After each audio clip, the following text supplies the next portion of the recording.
Hello, you. Yes, you. Carrying that ridiculously tall stack of books. I don't know how you do it without dropping them. Seriously, that top one is hanging on for dear life. You glance around like you're expecting something, or maybe just hoping no one notices your hair is doing that wild thing again.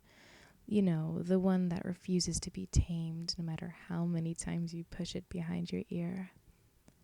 I see you biting your lip. Not nervous, no, more like you're trying to focus. Probably thinking about the deadline you forgot, or that email you didn't send, or the argument you had last night, replaying it like it's a bad movie on loop. You tap your foot softly, a rhythm that doesn't quite match the music playing in your headphones. I'm guessing you're stressed. Or maybe just tired, probably both. Someone brushes past you a little too close.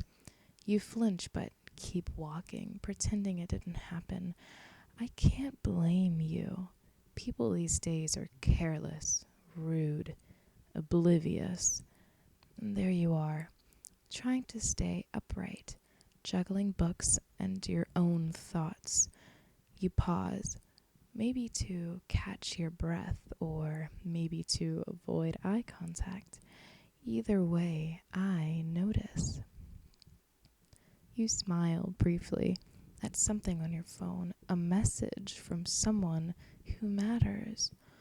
Or maybe someone who should matter. I don't know, but I make a mental note to watch your reactions more closely next time.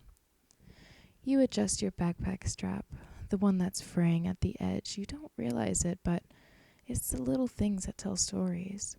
I'm not here to scare you, not yet anyway, just watching, observing. Maybe one day I'll say hi, or at least glance your way. Maybe I'll tuck that wild piece of hair behind your ear when you don't notice.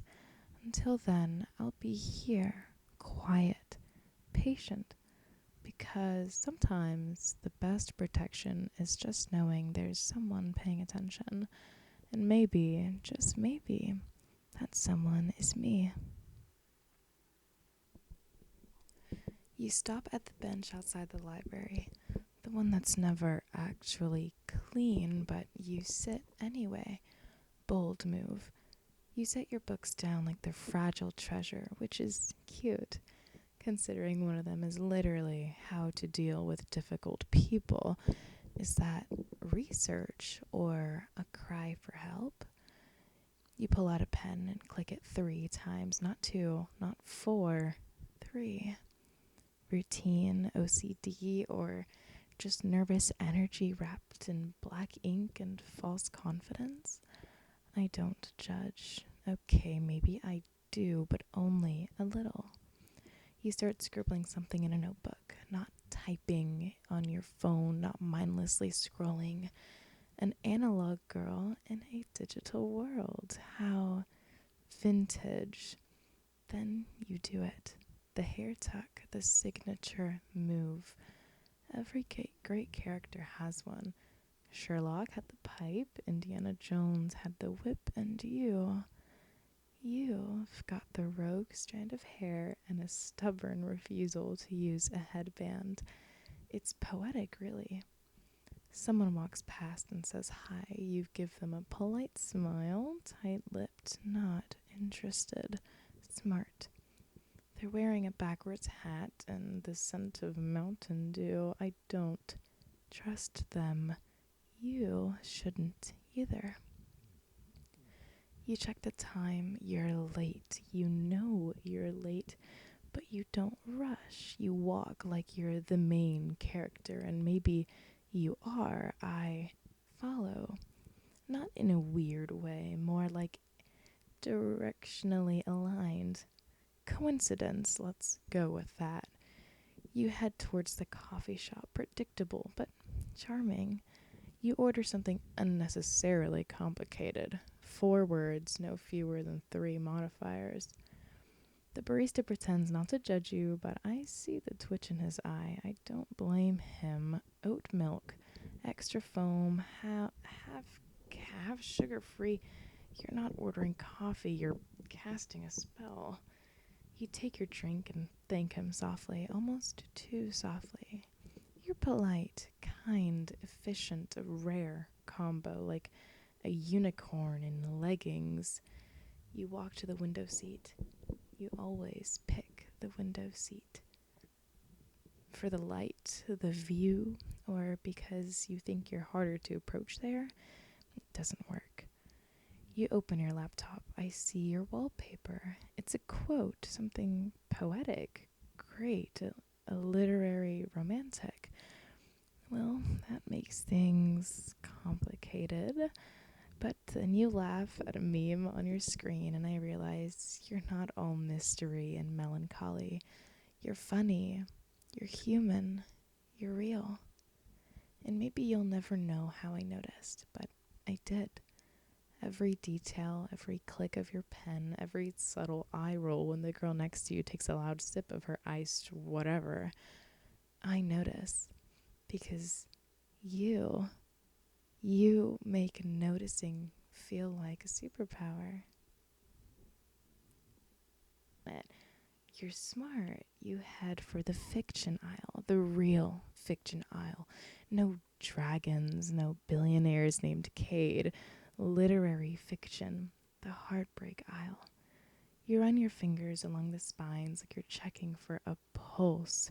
You stop at Franny and Zoe. Of course you like Salinger. Because of course you romanticize emotionally unstable siblings who whisper existential dread between cigarettes. But then you do something I didn't expect. You pick up a thriller. Not just any thriller, one with a terrible, terrible cover. A woman in fog. Red block letters, a kind of book people lie about reading on planes. You open to the middle. You snort. You snort. Laugh. In public. No shame. God, that's hot. I watch from between two shelves. Self-help and true crime. Fitting. And then, plot twist. You speak. Do you always stare from the crime section, or am I special? Shit. You don't look at me. You're still reading. Like you don't even need to look at how someone's watching. Like you've been watched before. Like maybe you could write the thriller. I cough. Too late to pretend I'm not here. You glance up. One eyebrow raised.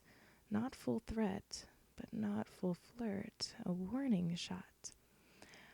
I was, just looking for a book, I say, holding up the closest thing. It's How to Raise a Spirited Child. Of course it is. You smile. You don't laugh, not out loud, but I can feel it, like static. You shut your book and walk away. But before you disappear around the corner, you say, "Next time, just say hi. It's less creepy." You vanish, like a ghost, or a protagonist with boundaries. And for the first time, I'm not the one in control.